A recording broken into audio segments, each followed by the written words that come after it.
Et bonjour, bonsoir. Je vais m'exercer aujourd'hui à répondre à la question: mon ancien propriétaire va-t-il me rendre ma caution avant fin octobre? Donc, je ne te connais pas.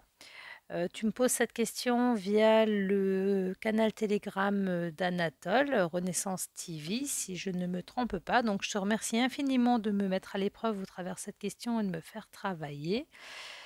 Que te dire? Je fais mes tirages gratuitement, donc je te demanderai juste en retour de me donner, de me faire un petit topo style, ça me parle pas, dans un premier temps et après en fait, tu peux très bien quand ça te chante me renvoyer un message pour m'indiquer si j'ai vu juste ou pas, même si c'est dans 1 ou 2 ans. Voilà. J'utilise pour jouer le tarot Histoire de sorcière de Deborah Blake et Elisabeth Alba. Et alors là, je ne sais pas pourquoi je ne l'ai pas senti, mais je n'ai pas pris de carte des archétypes de Caroline Miss. Parce que ta question, elle est relativement mon ancien propriétaire va-t-il me rendre ma caution avant fin octobre? Bah là, je peux répondre que par oui ou par non. Euh, c'est difficile comme question en tarologie, un oui ou un non. Alors, ce que j'ai fait, c'est que je me suis servi d'un tirage oui-non qui existe. Et donc, l'as représente la réponse à la question. Et je tire en fait, d'abord je tire un as qui représente au mieux la question. Alors c'est déjà pas mal parce que comment te dire ça? Avant de tirer mon as, je l'ai tiré, je l'ai pas. Alors, je pensais que j'allais utiliser l'as de denier parce qu'on est dans du pécunier, en fait, une question matérielle. Et ben, je me suis dit, tiens, de toute façon, si je dois faire le tirage. Donc, j'ai battu mes cartes. Et ben, comme j'ai vu que ça venait pas en battant, j'ai coupé. Et à la coupe, s'est présenté l'as de coupe. Et pendant que je faisais ça, je me suis posé la question, est-ce qu'il y a un lien quelconque entre ton propriétaire et toi? Est-ce que c'est quelqu'un, en fait, un membre de ta famille ou quelqu'un avec qui tu as une relation un peu plus intime? Alors, je peux complètement me planter, hein. Je te rappelle que je suis une amatrice et que je fais ces tirages pour apprendre, mais je me suis posé cette question, est-ce que c'est pas un ex-mari ou ouais, c'est plus à ça que j'ai pensé, à l'ex-mari, l'ex-compagnon, et j'ai tiré l'as de coupe. Donc la coupe, on est dans l'affectif, hein. Bon, c'est pas la passion comme le bâton. Voilà, donc ça, c'était déjà ma première question par rapport à ce tirage. C'est quelqu'un, je pense que ton propriétaire, c'est pas juste ton propriétaire. Donc c'est un tirage où en fait on a la carte 1 et 2 qui répond oui, 3 et 4 bientôt, 5 et 6 plus tard, 7 et 8 non. Et en fonction de où se positionne l'as, nous avons la réponse à la question. Bon, c'est pas moi qui l'ai inventé, hein. Comme je l'ai dit, je me suis inspirée d'un tirage que je déforme pas son nom, tac tac tac, de Emmanuel IG. Je confonds toujours IG ou IG, donc Emmanuel Le IG. Et donc, je te montre les cartes. On est parti. Alors, voici l'emplacement de la carte oui. Enfin, l'emplacement, les cartes de la carte oui. Donc là, j'ai le roi d'épée et le cavalier de coupe. Et ça nous dit aussi ce qui va dans notre sens, dans ton sens à toi. Donc, à toi qui me poses cette question. Pour le bientôt, le 10 de bâton et la roue de la fortune, le 10. On a un 10-10 en ce 10 pour la carte du bientôt. Et en parlant de 10 octobre, j'ai une pensée pour les habitants de la Floride pour aujourd'hui.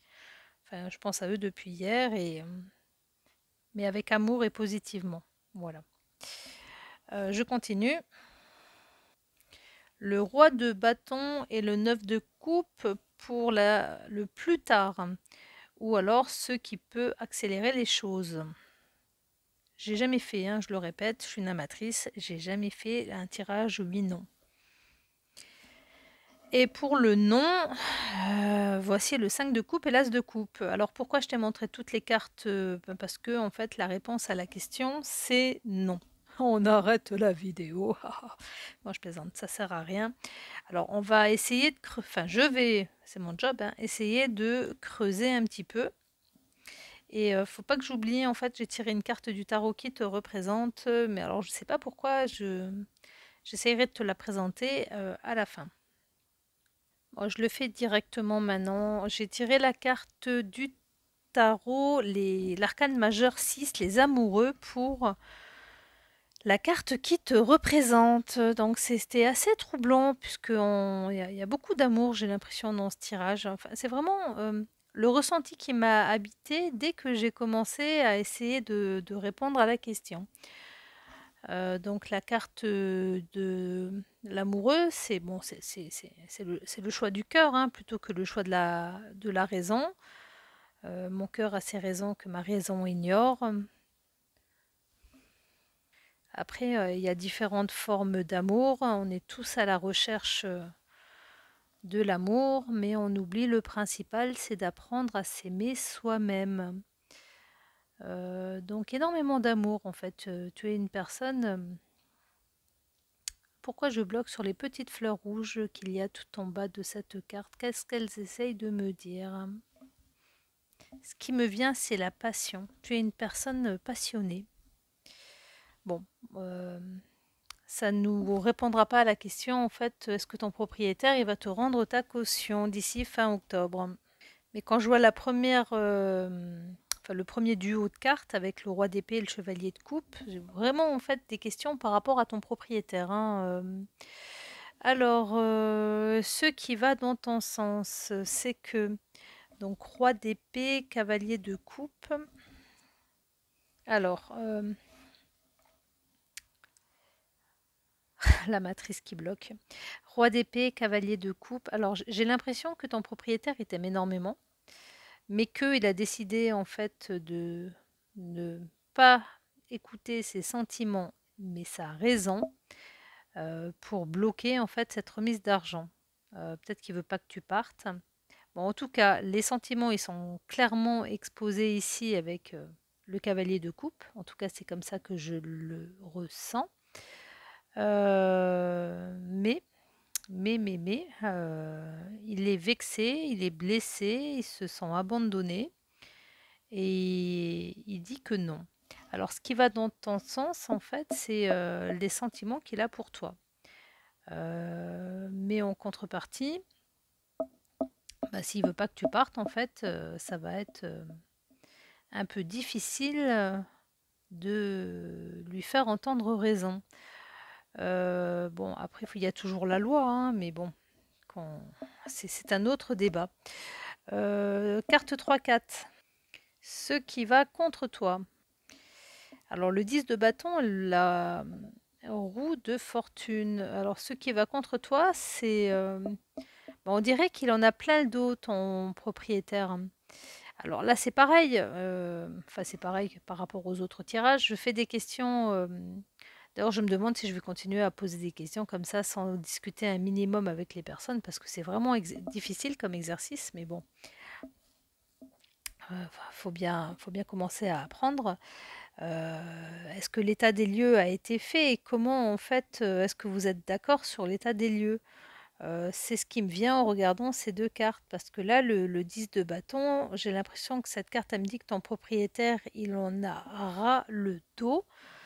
Ras le dos de quoi? Alors forcément, si c'est un membre de ta famille, entre guillemets, est-ce que c'est une situation récurrente en fait?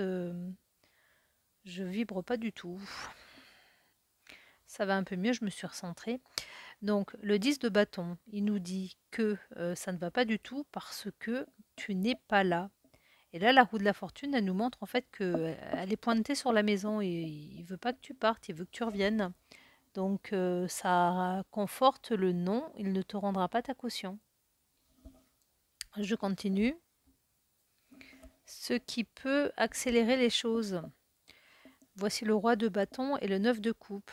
Alors là, ce que j'ai ressenti en regardant ces cartes, c'est que il faut. Alors, c'est pas lui faire entendre raison, mais c'est clairement en fait une explication de ce qui fait que aujourd'hui vous n'arrivez pas à être en harmonie, euh, mais avec éloquence, calmement, posément. Mais il faut vraiment que ce soit préparé. Voilà, c'est ça, le roi de bâton. Il faut démontrer, préparer, expliquer. Enfin, de toute façon, ce tirage, je le vois axé sur l'amour. Donc, ce qui peut accélérer les choses. Ce qui sous-entend que, comme je le dis et que je le répète, parce que je ne suis pas Miss Conseil, je ne veux pas donner une direction aux gens en leur disant il faut faire ceci et il faut absolument pas m'écouter au pied de la lettre. Le tarot, c'est une direction. Là, donc, je donne un fil pour pas diriger, mais aiguiller. J'avais peur de mal le dire entre mon TDAH et ma dyslexie.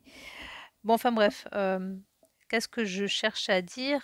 Que ce tirage, en fait, il peut peut-être en fait t'aider à faire en sorte que la réponse que je te donne aujourd'hui, en fait, elle prenne une toute autre direction par rapport à un changement dans ta manière de communiquer, parce que le fil qu'on t'a donné, en fait, il a été bien interprété. C'est vraiment en fait ce qui me fait vibrer quand je tire les cartes, c'est vraiment essayer de pas guider ni accompagner, mais bah, c'est entre guillemets éveiller, hein, mais pas que dans cet éveil-là, dans toute la beauté du mot. Donc pour terminer, le 5 de coupe et l'as de coupe. Donc c'est position 7-8, c'est non. Et ce qui peut donc vraiment ancrer ce non, c'est une manière inappropriée de voir les choses, comme nous le montre ici le 5 de coupe. Tout simplement. Il faut que ton propriétaire, tu lui fasses voir les choses telles que toi tu les vois. Si je ne me suis pas trompée dans mes ressentis et qu'il y a vraiment un lien entre vous deux. Je vais m'arrêter là. Je te remercie encore une fois de m'avoir posé cette question. Merci à ceux qui ont regardé ce tirage dans son intégralité. Et n'hésitez pas à m'envoyer un mail avec une question et je m'efforcerai d'y répondre dans le but de continuer à apprendre et progresser. Une belle continuation.